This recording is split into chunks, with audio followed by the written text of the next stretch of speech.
السلام علیکم ورحمۃ اللہ وبرکاتہ۔ مشاہدین الکرام، اسعد اللہ اوقاتکم وحفظکم وعافاکم۔ آج ہم جدید اور صحافتی عربی کا ایک مختصر سا سلسلہ شروع کریں گے۔ چنانچہ آج میں آپ کے سامنے جو بائیڈن کا، جو کہ امریکہ کا صدر ہے، اس کا مختصر سا بیان پیش کروں گا اور پھر ہم اس خبر کا تحلیل اور تجزیہ کریں گے۔ جو بائیڈن کہتا ہے امرت بشن غارات علی مجموعات مدعومة من ایران مسئولة عن الہجمات الاخیرہ ضد قواتنا فی العراق۔ امر یأمر امرن، حکم دینا، اور اس کا صلہ با آتا ہے، اور جس چیز کا حکم دیا جائے اس کے اوپر با داخل ہوتا ہے۔ جیسے کہ قرآن مجید میں آیا ہوا ہے، کنتم خیر امۃ اخرجت للناس تأمرون بالمعروف وتنہون عن المنکر، کہ تم بہترین امت ہو، تأمرون بالمعروف، کہ اچھائیوں کا حکم دیتے ہو، وتنہون عن المنکر، تو معروف کے اوپر با داخل ہے۔ کہہ سکتے ہیں امرت اخی بالذہاب، کہ میں نے اپنے بھائی کو جانے کا حکم دیا۔ امرت اخی بالنوم، میں نے اپنے بھائی کو سونے کا حکم دیا۔ امرت اخی بالکتابہ، میں نے اپنے بھائی کو لکھنے کا حکم دیا۔ تو آپ جس چیز کا حکم دیں گے اس کے اوپر با داخل ہوگی۔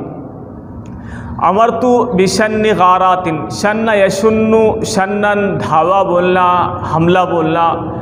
شنہ کے ساتھ ہمیشہ ہجوم کا لفظ آتا ہے یا غارات کا لفظ آتا ہے، شن الہجوم اور شن الغارات۔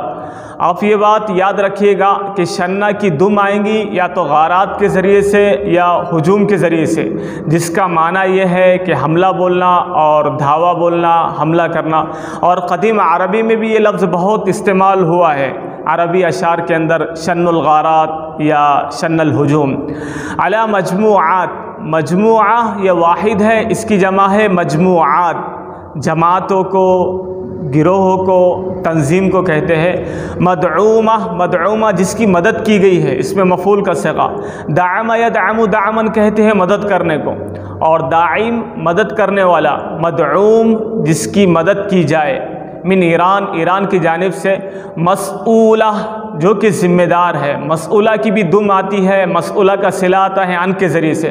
آپ کہہ سکتے ہیں مسئول عن الصف، کلاس کا ذمہ دار۔ مسئول عن الملک، ملک کا ذمہ دار۔ مسئول عن الحی، محلے کا ذمہ دار۔ مسئول عن المکتبہ، لائبریری کا ذمہ دار۔ تو مسئول کے ساتھ ہمیشہ عن آتا ہے۔ الحجمات الاخیرہ، آخری حملے۔ حجمات یہ جمع ہے، اس کا واحد حجمتن آتا ہے، اور الاخیرہ آخری، یعنی جو حالیہ اور فی الحال ابھی جو حملے ہوئے ہیں۔ ضد قواتنا، ہمارے فوجیوں کے خلاف۔ القوات البریہ، زمینی فوجیں۔ القوات الجویہ، آسمانی اور فضائی فوجیں۔ اور القوات البحریہ، سمندری فوجیں۔ فی العراق، عراق کے اندر۔ اب ہم پورا ترجمہ کریں گے۔ امرت، میں نے حکم دیا، بشن غارات، حملہ کرنے کا، علی مجموعات، ان جماعتوں پر، مدعومۃ جس کی مدد کی جا رہی ہے یا جس کا سپورٹ کیا جا رہا ہے، من ایران، ایران کی جانب سے یا ایران سے۔ مسئولۃ جو جماعتیں ذمہ دار ہے، عن الہجمات الاخیرہ، تازہ حملوں کے، ابھی حملوں کے، جو حملے ہوئے ہیں، ضد قواتنا، ہمارے فوجیوں کے خلاف ابھی حملے کہاں ہوئے ہیں؟ فی العراق، عراق کے اندر۔ تو آج کے لیے بس اتنا ہی، مختصر سا سلسلہ۔ الی اللقاء۔